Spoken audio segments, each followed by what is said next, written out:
So, the moment we've all been waiting for has finally arrived. Today, Lucasfilm and Disney released the brand new trailer for Star Wars The Bad Batch, which is of course releasing on Disney Plus on May the 4th. In the trailer we get some awesome looks at Captain Rex, a possible female clone that went wrong in the tubes, saw Gererra, a potential connection to the Nightsisters of Dathomir, and even a connection to Jedi Fallen Order. So, let's dive right into all of the details from the trailer. Before we get into it, make sure you're subscribed to be notified as soon as any new Bad Batch news and leaks come out. To start off, Lucasfilm did confirm that the first episode, which is airing on May the 4th, will be a triple episode special spanning a whole 70 minutes. That's absolutely awesome, and means that there is going to be a whole lot of story coming in the first week, especially because May the 4th is a Tuesday, meaning the next episode is coming out only 3 days later on a Friday. So there would definitely be a cliffhanger at the end of the triple episode, leaving us wanting more for that Friday. So the trailer begins on Kamino with Tarkin, who we saw in the original trailer, demanding that the members of the Bad Batch take a test. Tarkin notes that these 5 enhanced clones are more capable than an entire army, and is very worried by their incredibly high level of disobedience and disregard for following orders. As Tarkin is saying this, he is flanked by the Prime Minister of Kamino, Lama Su, which means that the cloners on Kamino were the ones to be worried by this, and became so concerned by this that they reported it to their new governing authority, which is now the Empire. The test that Tarkin orders them to take is happening inside of the Citadel training arena, which we saw in the Clone Wars show, and also in the first trailer for the Bad Batch. There was some confusion about what exactly the Bad Batch were doing in the Citadel training grounds in that trailer, but it's clear now that they are being tested by Tarkin and forced to fight his droids. These droids are of course very similar to the Dark Troopers from The Mandalorian, but are even closer to the ones from Rebels. Judging by Wrecker's line after their test is complete, it sounds like they passed it with flying colours. Because of this, Tarkin probably attempts to hire them as a specialized hit squad for the Empire, which is obviously refused based on what we see later in the trailer. Following that, we get a look at some of the previous locations from the first trailer, but then we cut to a very interesting shot of the Bad Batch taking on a horde of B-1 battle droids. I doubt this is a flashback, so they are probably taking on a surviving group of the Separatist holdouts and the Separatist remnants, which we know did exist after the war.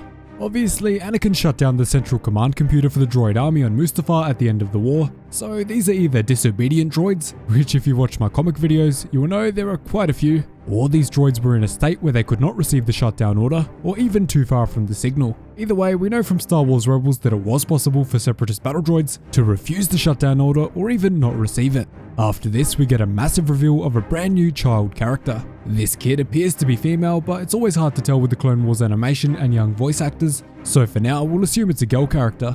And if you listen to the French trailer, which we had to because it was the first one leaked, the voice is almost certainly being done by a female voice actor. Either way, she clearly has some relation to the clones because her accent is the New Zealander Kiwi accent of Jango Fett. On top of that, she also has the name Omega, which is a pretty typical clone name when you consider Alpha 17 and many others. Now, the name Omega means the end or final, which probably hints that this is one of the last clones off the production line at Kamino.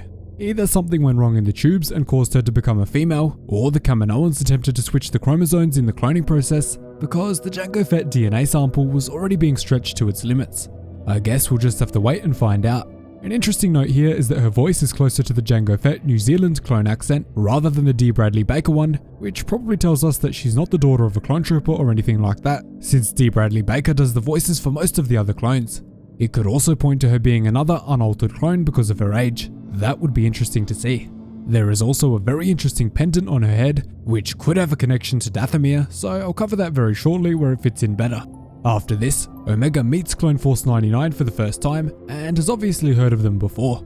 Suspiciously, as Omega is saying the names, and we see the flash forwards to the time after Kamino, there is a worrying lack of Crosshair anywhere to be seen. This could point to him turning on the Bad Batch and joining the Empire as the guy in the grey covert ops armor. Many people thought this was Commander Cody as an Imperial operative, but maybe it is just Crosshair who has flipped, or maybe he's even a double agent who has just pretended to flip.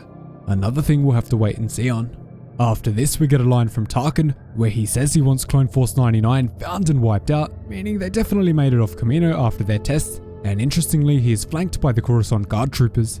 These shock troopers are usually the ones doing Palpatine's direct bidding, so this would definitely be an interesting chase. Commander Fox also hasn't had his neck brutally snapped by Vader yet, which ended up killing him, so there's a good chance we'll see Fox and Thaya somewhere along the hunt. This is probably even one of them in this shot. After this, we get a good look at Fennec Shand, who we already saw in the first trailer, but this shot makes it feel like she's definitely working for the Empire at this point and has probably been contracted specifically to hunt down the Bad Batch. Following this, we see a scene where the Bad Batch offers Omega a spot in their squad and to join them in their escape, to which she agrees and asks them how she can be of assistance.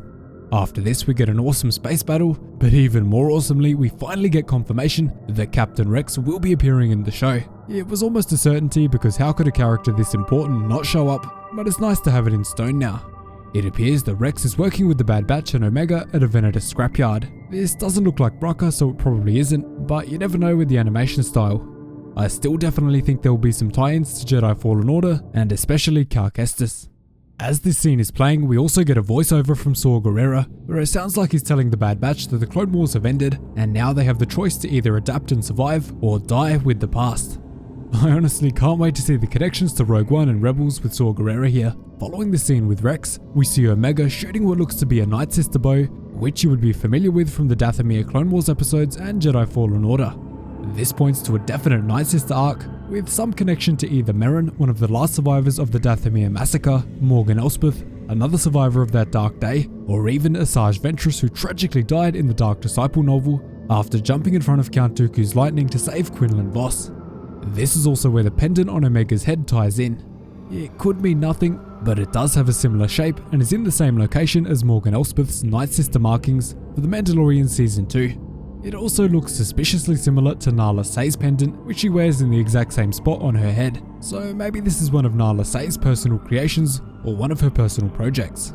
But either way, there is definitely some sort of Nightsister connection here, whatever that may be. I also saw some people saying that she would become Dr. Aphra, since the timeline fits and she is already playing with archaeological finds in the trailer, but I just don't see that happening. Following that, we get more footage from Onderon, where the Empire have obviously set down their Iron Fist after the war. Again, this is part of the reason why Saw Gerrerra was turned into such an extreme rebel. Along with his sister's death, he never really stopped fighting since the Republic turned into the Empire after he was successful in liberating his world. Saw also meets with the Bad Batch, and the Bad Batch have a speeder chase with Fennec before we see more footage from the original trailer. Interestingly, we see the planet Raxus appear after this, meaning we're certainly headed back there, probably to wipe out Separatist remnants or those who still supported the Confederacy. Palpatine obviously hated the Separatists despite his puppeteering of them, as they posed a massive threat to his empire. And to end the trailer, we see Omega admiring the stars as the group jump to hyperspace. It's clear from this shot that the kid has never been to hyperspace before, meaning she's probably been on Kamino for her whole life. Also, tell me down below who your favourite member of the Bad Batch is. I know a lot of you guys are going to say Echo, but I'm sure the others will grow on you. But that is the full breakdown for the Star Wars The Bad Batch trailer. Thanks so much for watching, and remember to subscribe for more awesome Bad Batch content. Cheers guys, hope to see you in the next one.